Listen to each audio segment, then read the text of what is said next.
Pas mal comme vue là. Alors aujourd'hui, grâce à la concession BMW Pays de Loire à Nantes, j'ai l'opportunité de vous présenter beaucoup de voitures de la gamme BMW M, M5 compétition, M4 compétition, M2 compétition. Et derrière on a deux autres voitures qui font un peu partie de la catégorie M. On a donc le X4 M40i et derrière le X7 M50D. Alors aujourd'hui en fait c'est un événement M-Town Experience Tour. Donc les clients ont pu venir toute la journée au golfe de Savenay près de Nantes pour essayer les voitures. Mais moi j'ai voulu faire un peu différemment. Si vous me suivez sur Instagram, @RohanTGD, ce que je vous invite à faire, vous avez vu que j'ai posté un sondage où vous pouviez voter et me dire quelle voiture vous vouliez que j'essaie. Et après vérification du nombre de votes sur la page Facebook de BMW Pays de Loire à Nantes, j'ai vu que la voiture que vous vouliez que j'essaie, c'était la M4 compétition. Alors ça m'arrange d'un côté parce que la M5 qui est là-bas, je l'ai déjà filmé, même si là c'est une compétition. Et la M2 compétition, je l'ai déjà filmé aussi. Et après bon, le X4 et le X7, c'est un peu moins sportif. Mais là vous allez voir, je vais vous présenter les voitures, elles sont toutes dans des superbes configurations. Je vais aller essayer la voiture avec moi, un pilote instructeur. On va pouvoir discuter un peu technique sur cette M4 compétition. Allez, c'est parti.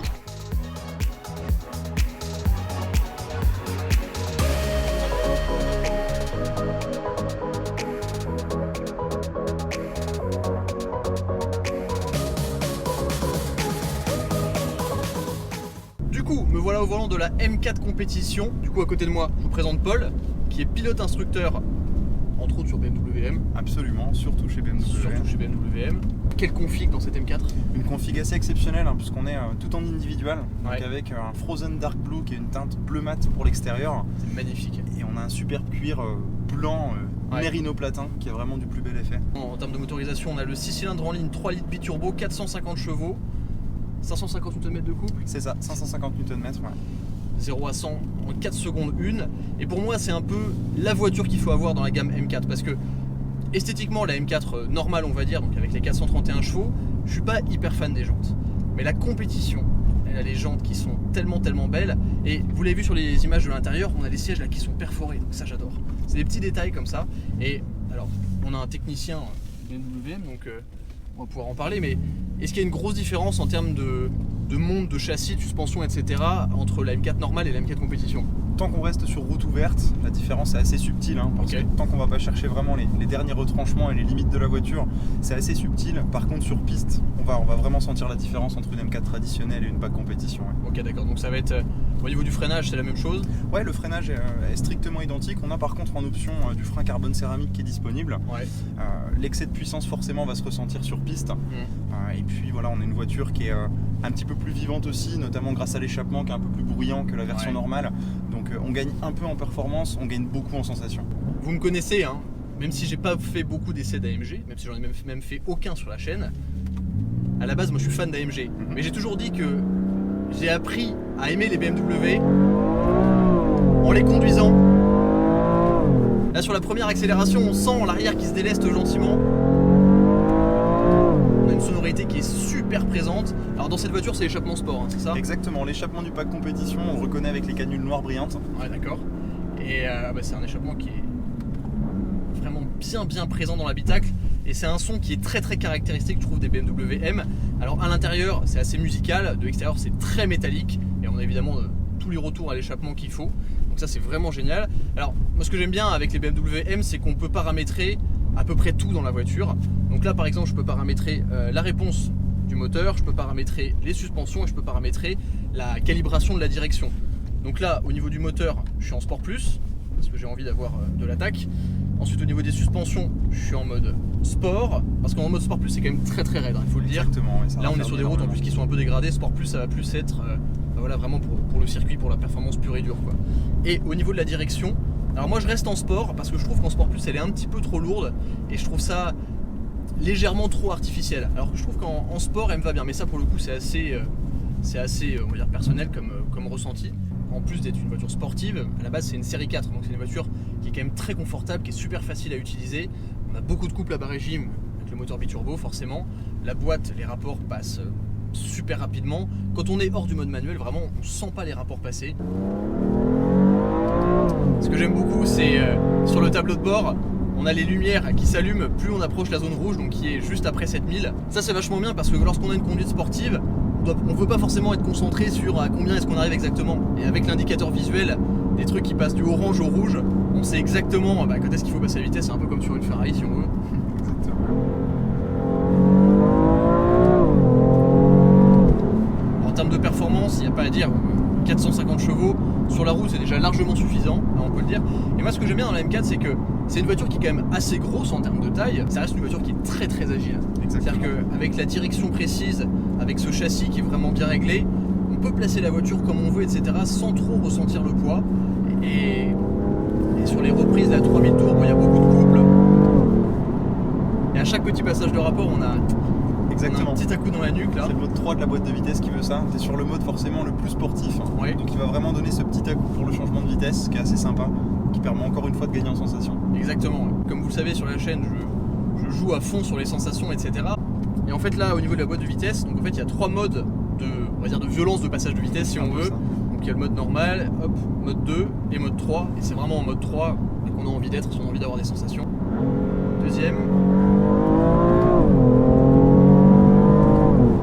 On sent jusqu'à la deuxième et la troisième avec l'arrivée de coupe monumentale qui arrive sur les roues arrière, on sent qu'on a l'arrière qui est léger, etc. quand même. C'est assez sympa, mais je trouve que c'est des sensations.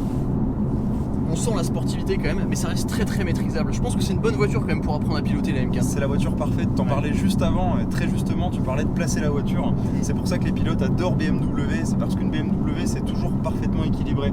Tu as 50% du poids sur le train avant, 50% du poids sur le train arrière, et en fait tu as une voiture qui va vraiment se nourrir des transferts longitudinaux qu'on peut lui imposer pour se placer en entrée de virage, pour se dérober un peu en sortie, mais à la demande du pilote en fait. C'est une voiture saine qui communique avec son pilote. C'est pas une voiture piégeuse, et en plus l'avantage, on en parlait tout à l'heure, comparé à la M2 par exemple, qui va avoir un empattement plus réduit, qui va être plus nerveux sur les changements de direction, etc. Mais aussi quand on perd de l'adhérence de l'arrière, il faut être plus vif. Alors que là la M4 ça va être plus progressif, etc. Puis ce qui est génial c'est que si on veut vraiment glisser, avec le couple qu'on a, on n'a pas besoin d'y aller comme un bourrin et hop, on maîtrise et on garde la glisse et c'est génial quoi. Exactement, on est bien d'accord. Le M3 M4 c'est vraiment le compromis parfait. On n'est pas trop aseptisé comme une berline plus grosse, plus lourde. On a un peu plus d'empattement que la M2, donc on va gagner en stabilité. Et c'est vrai que pour apprendre le pilotage, c'est l'outil idéal. C'est vraiment absolument parfait.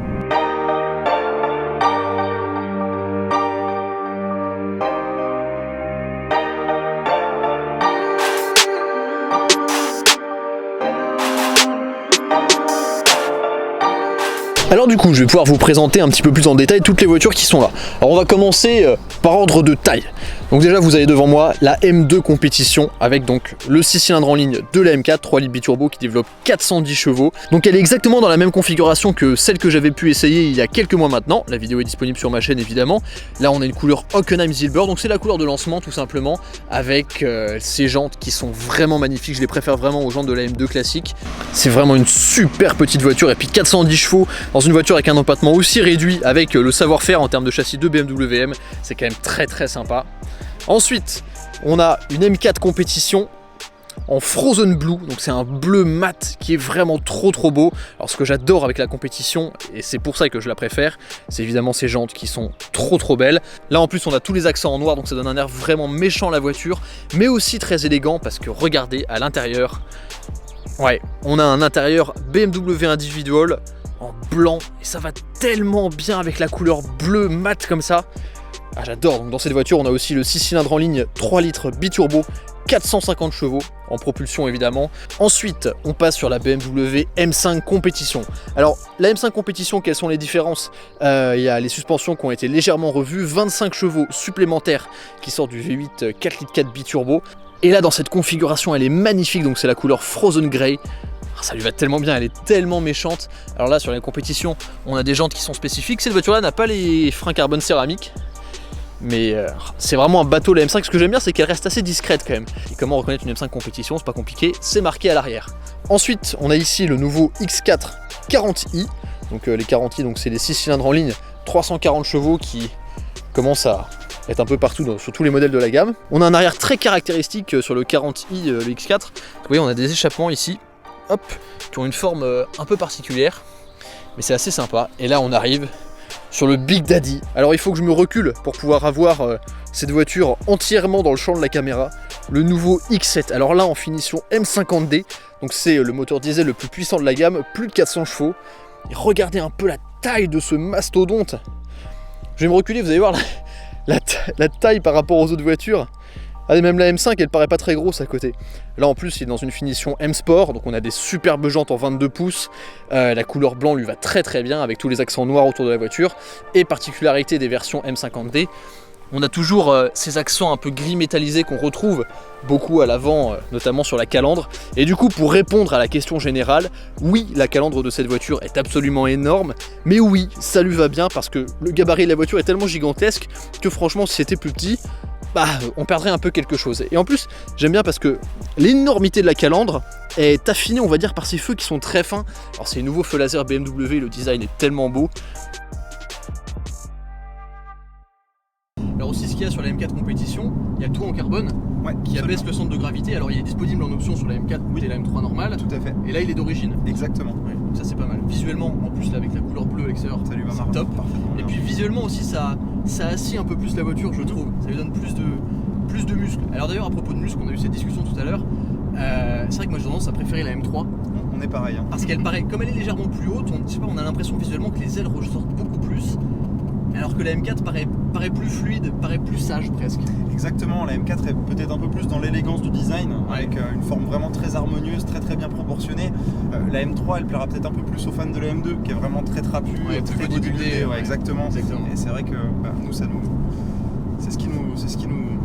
J'arrête cette phrase, elle a pas de fin. C'est ce qui nous plaît. C'est ce qui nous plaît, exactement. Et du coup t'es pilote instructeur BMW M. Ouais.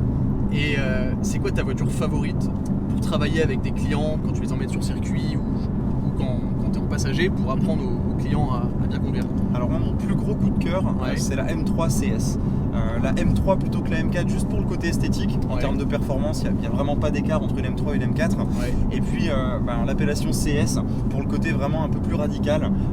Ça va être un peu moins bourgeois qu'une M3 normale, avec un setup suspension vraiment typé piste. On a vraiment l'impression de faire corps avec la voiture. Et puis la touche CS, elle apporte des petites appendices en carbone un peu partout, capot carbone, panneau de porte aussi carbone. Il y a l'entrée d'air là sur le capot qui est génial, comme sur la version GTS de la M4. Voilà, exactement. Les petites lanières aussi Motorsport qui permettent de fermer les portes. On a encore une ambiance, une atmosphère Motorsport qui est davantage marquée dans la CS. Et en termes de comportement dynamique, la M3 était déjà fabuleuse, la M4 CS porte la barre encore un peu plus haut. Ouais, j'ai pas encore eu l'occasion d'essayer une CS, mais j'ai pu essayer une M4 GTS. Ok. Bon alors, pas fait pour la route, très clairement, c'est d'ailleurs le titre de la vidéo. D'accord. C'est vraiment pas fait pour la route cette voiture, mais une expérience.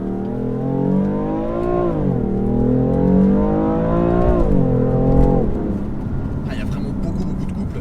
Ça c'est quelque chose qui est super appréciable sur les moteurs BMW, c'est que même en bas, il y a quand même de la puissance, etc. Et ça permet vraiment de favoriser les relances. Et on sent qu'on a un freinage qui est très précis. Alors sur celle-là, on n'a pas les carbones céramiques. Non, t'es en freinage d'origine. Mais on a une consistance de pédale, je trouve, qui est... Enfin, on sent qu'on mord quelque chose. Exactement. Quoi. Et ça, c'est sympa, je trouve. Une fois de plus, sur la route, c'est rassurant. Mais je pense que dès qu'on commence à avoir une utilisation circuit, etc., c'est quand même super rassurant d'avoir des freins qui tombent pas en miettes au bout du 5e tour. Exactement, on retrouve des vrais étriers de freins fixes, 4 pistons devant, 2 pistons derrière. Et c'est vrai qu'on a l'option d'avoir des étriers de frein encore plus dimensionnés avec du 6 pistons devant, 4 pistons derrière.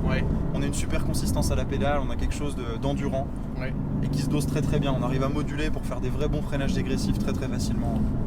Alors là malheureusement on a une John Cooper Works devant nous, mais on a aussi une Renault Zoé. Ça ne permet pas d'aller très vite.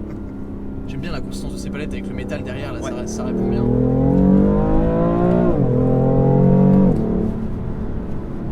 C'est étonnant comme... Donc là pour l'instant je suis en mode Sport Plus, j'ai toutes les aides connectées encore. Alors peut-être qu'en Sport Plus ça déconnecte un petit peu. Pas sur M3, M4, c'était le cas en fait sur des générations précédentes, M135i, M140i ou même sur la M2 de première génération. Le Sport Plus en fait déconnectait partiellement les aides électroniques. Sur M3, M4 tu peux rouler en Sport Plus sans problème en gardant tes assistances connectées. Il y a un paramétrage qui est assez intéressant pour faire du circuit, c'est le mode MDM. Qui est un mode de déconnexion partielle en fait qui va tolérer un petit peu plus d'angle de dérive avant d'intervenir. Donc c'est le mode jeu safe quoi. C'est exactement ça, c'est le mode qui te permet un petit peu plus de fantaisie en étant vraiment beaucoup moins castrateur, mais tu conserves cet ange gardien notamment sur les gaz. En fait il est très permissif sur les freins. Si tu fais une entrée vraiment avec un train avant bien chargé, un peu de vitesse volant, tu peux aller en tête à queue en mode MDM. Par contre sur les reprises de gaz, tu vas avoir une gestion de la motricité qui empêchera la voiture de décrocher trop violemment. Donc c'est vraiment parfait pour évoluer vers de la progression en pilotage en fait.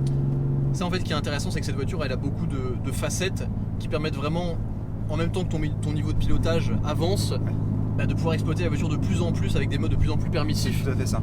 Et moi je trouve en plus, je parlais tout à l'heure du gabarit de la voiture, ce que j'aime bien c'est la position de conduite BMW parce que moi je suis très grand, hein, 91, mais je peux être assis très très bas du coup, pour bien ressentir l'arrière de la voiture qui bouge, etc. Et pour autant j'ai le volant qui est très proche de moi, donc j'ai une bonne prise en main. Et en plus dans les baquets et tout on est bien calé, donc ouais,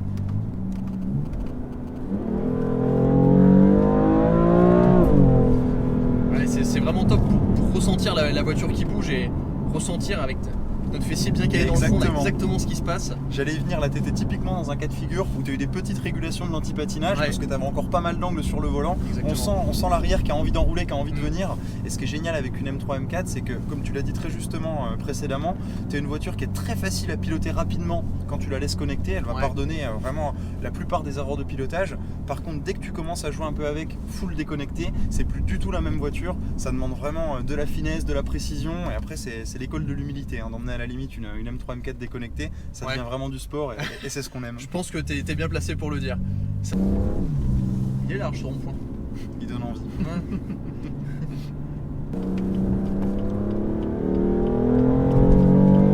Ah, tunnel.